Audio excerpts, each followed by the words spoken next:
साथियों नमस्कार, मैं रामचंद्र मौर्य। हमारे चैनल में आपका स्वागत है। आज प्रधानमंत्री नरेंद्र मोदी ने जिस तरह से राम मंदिर का महिमा मंडन किया और पूरे देश को हिंदुत्व की प्रयोगशाला बनाने के बारे में कहा, इससे इंडिया अलायंस को सदमा पहुंचा है। सबसे बड़ा मुद्दा मंदिर का मुद्दा प्रधानमंत्री नरेंद्र मोदी बनाने जा रहे हैं 2024 के चुनाव में।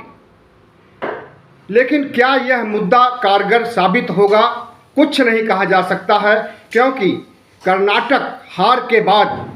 आरएसएस ने जब समीक्षा किया था चुनाव परिणामों का कर्नाटक के, तो उस समय प्रधानमंत्री नरेंद्र मोदी के बारे में कहा गया था कि प्रधानमंत्री का चेहरा अब काम नहीं आएगा, मोदी मैजिक अब काम नहीं आएगा। और साथ ही यह भी कहा था कि हिंदू मुस्लिम ध्रुवीकरण या यूं कहें कि मंदिर का मुद्दा भी काम आने वाला नहीं है, क्योंकि कर्नाटक की जनता ने, कर्नाटक के मतदाताओं ने बुरी तरह से नकार दिया था मंदिर मुद्दे को, ईश्वर के मुद्दे को, बजरंग बली के मुद्दे को। कर्नाटक में चुनाव प्रचार के दौरान जब कांग्रेस ने बजरंग दल को बैन करने की बात कहा था, तो प्रधानमंत्री नरेंद्र मोदी ने इसको राजनीतिक मुद्दा बना लिया, चुनावी मुद्दा बना लिया और कहा कि बजरंग बली को कैद करने जा रहे हैं, बजरंग बली को ताला लगाने जा रहे हैं कांग्रेस के लोग। और बड़े जोर शोर से इसे उठाया गया था कर्नाटक चुनाव में, और लगभग सभी रैलियों में प्रधानमंत्री नरेंद्र मोदी ने बजरंग बली का जयकारा लगाया, हाथ उठा करके बजरंग बली की जय बोला और मतदाताओं को, कर्नाटक की जनता को भी बोलने के लिए कहा था। साथ ही यह भी कहा था प्रधानमंत्री नरेंद्र मोदी ने कि जब चुनाव के दिन वोटिंग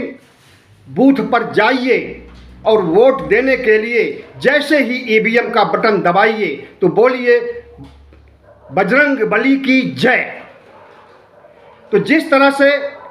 धार्मिक रंग दिया था प्रधानमंत्री नरेंद्र मोदी ने कर्नाटक चुनाव को,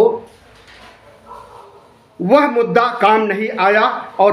भारतीय जनता पार्टी की बुरी तरह से हार हुई है। उसके बाद जब आरएसएस ने समीक्षा किया, आरएसएस के अखबार ऑर्गेनाइजर ने इसकी समीक्षा किया, तो कहा था कि मंदिर मुद्दा, बजरंग बली का मुद्दा काम नहीं आने वाला है 2024 के चुनाव और 5 राज्यों में होने वाले चुनावों के लिए। और दूसरी तरफ आज की तिथि में प्रधानमंत्री नरेंद्र मोदी राम मंदिर के मुद्दे को गरमाना चाहते हैं। 22 जनवरी को उद्घाटन होगा राम मंदिर का, मूर्तियों में प्राण प्रतिष्ठा की जाएगी और उस दौरान सिर्फ और सिर्फ प्रधानमंत्री कैमरे के सामने होंगे राम मंदिर में। किसी भी संवैधानिक पद पर बैठे हुए व्यक्ति को नहीं बुलाया जाएगा, चाहे मुख्यमंत्री हो, चाहे राज्यपाल हो, चाहे उपराष्ट्रपति हो, चाहे भले ही क्यों ना राष्ट्रपति हो। इसकी घोषणा चंपत राय ने काफ़ी समय पहले ही कर दिया है और जिस दिन उन्होंने घोषणा किया था उसके दूसरे ही दिन प्रधानमंत्री नरेंद्र मोदी को निमंत्रण पत्र देने के लिए दिल्ली पहुंच गए अयोध्या से चंपत राय। तो साथियों, सवाल उठता है कि राम मंदिर का मुद्दा अगर भारतीय जनता पार्टी बनाती है और उस राम मंदिर के मुद्दे में भारतीय जनता पार्टी के लोगों को ही, खास करके उत्तर प्रदेश के छत्रप योगी आदित्यनाथ को भी अगर राम मंदिर उद्घाटन के समय नहीं बुलाया जाएगा, राज्यपाल को भी नहीं बुलाया जाएगा, राष्ट्रपति को भी नहीं बुलाया जाएगा, उपराष्ट्रपति को भी नहीं बुलाया जाएगा, तो यह मुद्दा निश्चित रूप से संवैधानिक पदों पर बैठे हुए लोगों के लिए ही घातक साबित होगा और तत्काल तो कोई रिएक्शन नहीं दे सकेंगे संवैधानिक पदों पर बैठे हुए लोग, लेकिन इसके निहितार्थ बहुत खराब देखने को मिल सकते हैं। भारतीय जनता पार्टी के अंदर असंतोष पहले से ही है। भारतीय जनता पार्टी के अंदर घमासान बहुत पहले से है, चाहे नितिन गडकरी हो, चाहे सुब्रमण्यम स्वामी हो, चाहे वरुण गांधी हो, चाहे मेनका गांधी हो, एक लंबी फहरिस्त है नाराज भाजपाइयों की। और जब मंदिर मुद्दे पर मंदिर के उद्घाटन के समय इन्हें नहीं बुलाया जाएगा तो यह मुद्दा नाराजगी का दौर और ज़्यादा विकसित हो जाएगा भारतीय जनता पार्टी में। और जब 3 दिसंबर को 5 राज्यों के चुनाव का रिजल्ट आएगा तो उस समय भी भारतीय जनता पार्टी की जब बुरी तरह से हार होती है, 5 या 4 राज्यों में अगर भारतीय जनता बुरी तरह से हारती है, तब भी भारतीय जनता पार्टी में असंतोष पैदा होगा। और नरेंद्र मोदी का जो चेहरा हर चुनाव में पेश किया जाता है, चाहे वो विधानसभा चुनाव हो, चाहे वो राज्य के चुनाव हो, वह मुद्दा भी गरमाएगा एक बार और भारतीय जनता पार्टी के अंदर भी और आरएसएस के अंदर भी। इसलिए प्रधानमंत्री नरेंद्र मोदी अगर राम मंदिर का मुद्दा, धार्मिक ध्रुवीकरण का मुद्दा राष्ट्रीय स्तर पर जोर शोर से उठाना चाहते हैं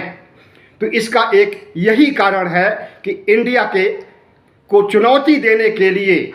इंडिया को हराने के लिए, या यूं कहें कि इंडिया का विध्वंस करने के लिए उनके पास सिर्फ यही एक ब्रह्मास्त्र बचा रह गया है। न महंगाई की वजह से भारतीय जनता पार्टी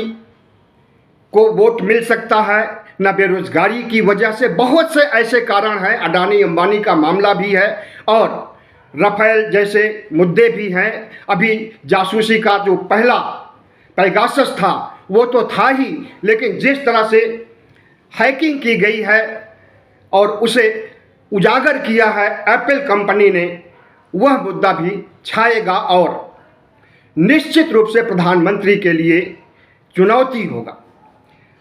ऐसे में यह कहा जा सकता है कि प्रधानमंत्री नरेंद्र मोदी आज जिस राम के मुद्दे को हावी करने जा रहे हैं, क्या उससे भारतीय जनता पार्टी को ताकत मिलेगी? क्या वह मुद्दा, राम मंदिर का मुद्दा, चुनाव 2024 का जिताने में कारगर साबित होगा? हमें तो ऐसा नहीं लगता है, क्योंकि उधर आरएसएस का अनुमान है कि यह मुद्दा काम नहीं आएगा और इधर इंडिया का भी अनुमान है कि काठ की हाँड़ी बार बार नहीं चढ़ाई जा सकती है और उस काठ की हाँड़ी को, उस धार्मिक मुद्दे को 2024 में, 2019 में और तमाम राज्यों के चुनाव में आजमाया गया है और अधिकांश राज्यों के चुनाव में यह मुद्दा बुरी तरह से फ्लॉप हुआ है और भारतीय जनता पार्टी की हार हुई है। यहाँ तक कि एमसीडी के चुनाव दिल्ली में भी भारतीय जनता पार्टी की धार्मिक ध्रुवीकरण करने के बावजूद हार हुई है। तो अगर प्रधानमंत्री नरेंद्र मोदी जिस तरह से आज धार्मिक ध्रुवीकरण की बात सार्वजनिक रूप से कह रहे थे, इससे यही लगता है कि आरएसएस बुरी तरह से सहमा हुआ है। आरएसएस को लगता है कि अगर प्रधानमंत्री नरेंद्र मोदी 2024 में अपनी सरकार नहीं बना सकते हैं, तीसरी बार शपथ नहीं ले सकते हैं, तो उनका हिंदू राष्ट्र का एजेंडा धरा का धरा रह जाएगा। वैसे ही जैसे कि 100 सालों तक, लगभग 100 सालों तक, 98 सालों तक रखा रहा है। आरएसएस का गठन ही हुआ था हिंदू राष्ट्र बनाने के लिए, लेकिन 98 साल बीत गए। इस बीच कभी कोई ऐसा अवसर नहीं आया जब हिंदू राष्ट्र बनाने की बात चले और हिंदू राष्ट्र बनाने के रास्ते पर कोई सकारात्मक कार्य पद्धति अपनाई गई हो। लेकिन प्रधानमंत्री नरेंद्र मोदी को अगर लगता है कि धार्मिक मुद्दे से वह चुनाव जीत सकते हैं और संविधान को जिस तरह से नज़रअंदाज किया है प्रधानमंत्री नरेंद्र मोदी ने, असंवैधानिक तमाम गतिविधियां उनके सामने आई हैं, सीबीआई, ईडी, आईटी से लेकर के, और संविधान के खिलाफ जो बयान भारतीय जनता पार्टी के अध्यक्ष जेपी नड्डा ने दिया था, गृह मंत्री अमित शाह ने दिया था और प्रधानमंत्री कार्यालय पीएमओ के सलाहकार, आर्थिक सलाहकार ने जिस तरह से लेख लिख करके मिंट में 15 अगस्त 2023 को संविधान को गैर जरूरी घोषित किया था और संविधान की ज़रूरत से इनकार किया था, वह सब मुद्दा भी बनेगा इंडिया अलायंस की तरफ से कि संविधान को नष्ट करना चाहते हैं, लोकतंत्र को नष्ट करना चाहते हैं, संविधान को नष्ट करना चाहते हैं प्रधानमंत्री नरेंद्र मोदी। संविधान के बारे में आपको बता दें कि भारतीय जनता पार्टी का जो भगवा गैंग है, जो तमाम हिंदू संगठन हैं, इन्होंने कई बार संविधान को जंतर मंतर पर जलाने का काम किया है। धर्म संसद जो हरिद्वार में आयोजित की गई थी, उसमें भारतीय संविधान का वैकल्पिक प्रारूप मनुस्मृति पर आधारित संविधान भी पेश किया गया था और कहा गया था कि जब भारत हिंदू राष्ट्र बनेगा तो इसी संविधान को लागू किया जाएगा। क्या वो दिन आ गए हैं कि हिंदू राष्ट्र बनने वाला है और मनुस्मृति को संविधान बनाया जाने वाला है? सिंगोल की पूजा किया प्रधानमंत्री नरेंद्र मोदी ने नए संसद भवन में। जिस तरह से नए संसद भवन में सिंगोल को लेकर के प्रधानमंत्री ने पूरे संसद भवन में कवायद किया, घूमने टहलने का स्वांग रचा और उसी सिंगोल के सामने साष्टांग पढ़ करके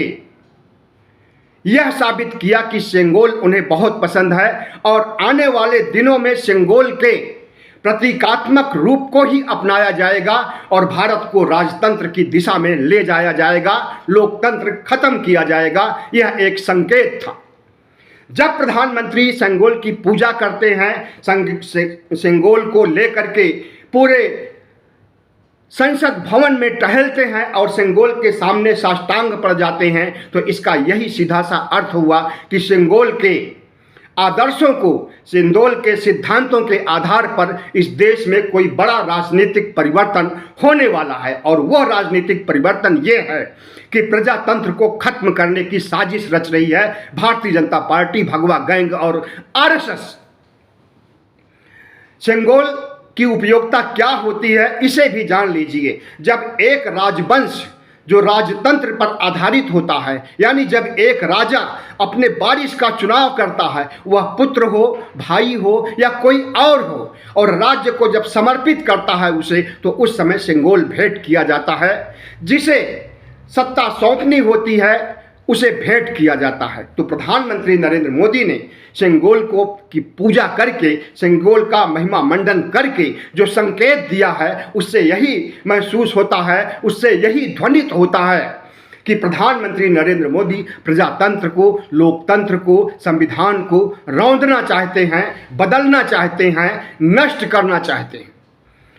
अब देखना यह है कि यह देश संविधान के आधार पर चलता है या फिर मनुस्मृति के आधार पर चलता है। प्रजातंत्र, लोकतंत्र, हमारी साझा संस्कृति, साझा विरासत सुरक्षित रहेगी या इसमें एक बड़ा उलटफेर होने जा रहा है। तो 2024 के चुनाव के पहले सब कुछ स्पष्ट हो जाएगा, खास करके उस समय जब 5 राज्यों के चुनाव 3 दिसंबर को आएंगे। उसके बाद भारतीय जनता पार्टी को अगर हार दिखेगी 5 राज्यों में या 4 राज्यों में, तो वह धार्मिक ध्रुवीकरण के मुद्दे को बहुत तेजी से आगे बढ़ाएगा और सिंगोल को भी आगे बढ़ाएगा और हिंदू राष्ट्र बनाने की दिशा में आगे बढ़ेगा। CAA NRC क्यों लाया गया था, इस पर भी विचार कर लेना चाहिए। CAA NRC के तहत इस देश के मुसलमानों को पाकिस्तान, बांग्लादेश, अफगानिस्तान या तमाम इस्लामिक देशों में भेजने की योजना थी और इस्लामिक देशों में रह रहे हिंदुओं, वहाँ के अल्पसंख्यकों हिंदुओं को इस देश में लाने की बात कही जा रही थी। और उसके आधार पर, CAA NRC के आधार पर हर देशवासी को, खास करके OBC, SC, ST को और उनसे भी ज़्यादा ज़रूरी माना गया मुसलमानों के लिए कि उन्हें अपने निवास का प्रमाण पत्र देना होगा और जो प्रमाण पत्र उपस्थित हैं उन्हें नहीं माना जाएगा। तो जाहिर है कि जो प्रमाण पत्र, जो पैन कार्ड, जो आधार कार्ड, जो ड्राइविंग लाइसेंस, जितने भी राशन कार्ड हुए, जितने भी कार्ड हैं, जितने भी प्रमाण पत्र, निवास प्रमाण पत्र हमारे पास हैं, उसे भारतीय जनता पार्टी नहीं मानेगी। तो इसका मतलब है कि वह सबकी नागरिकता खत्म करना चाहती है, ओबीसी, एससी, एसटी की। उसी दिन शुरुआत कर दिया गया था जिस दिन सीएए, एनआरसी लाया गया था, लोकतंत्र को खत्म करने के लिए, संविधान को खत्म करने के लिए। अगर ओबीसी, एससी, एसटी की नागरिकता इस बेसिस पर खत्म की जाती है कि उनके पास निवास प्रमाण पत्र वाजिब ढंग से नहीं है, तो इसका सीधा सा मतलब है कि ओबीसी, एससी, एसटी को वोट देने के अधिकार से, उनके राजनीतिक अधिकार से वंचित किया जा रहा है। आज इन सब प्रश्नों पर, चाहे वो सीएए का प्रश्न हो, एनआरसी का प्रश्न हो, चाहे वो सेंगोल का प्रश्न हो, चाहे वो संविधान को नज़रअंदाज करने और संविधान को ख़त्म करने की बात हो, इस पर इंडिया अलायंस को विचार करना चाहिए और इस देश के बुद्धिजीवियों को, 95 करोड़ मतदाताओं को भी विचार करना चाहिए कि जो भारत, जो धर्मनिरपेक्ष भारत, जो गणतंत्र भारत है, यह अपने मूल स्वरूप में बचा रहेगा, संविधान अपने मूल स्वरूप में बचा रहेगा या नहीं रहेगा। और अगर नहीं बचा रहेगा तो उसके लिए इंडिया अलायंस के पास क्या एजेंडा है, कैसे संविधान को बचाया जा सकता है, कैसे राष्ट्र को बचाया जा सकता है, कैसे संविधान को बचाया जा सकता है। बहुत बहुत धन्यवाद। हमारे चैनल को सब्सक्राइब कीजिएगा, लाइक कीजिएगा और शेयर कीजिएगा।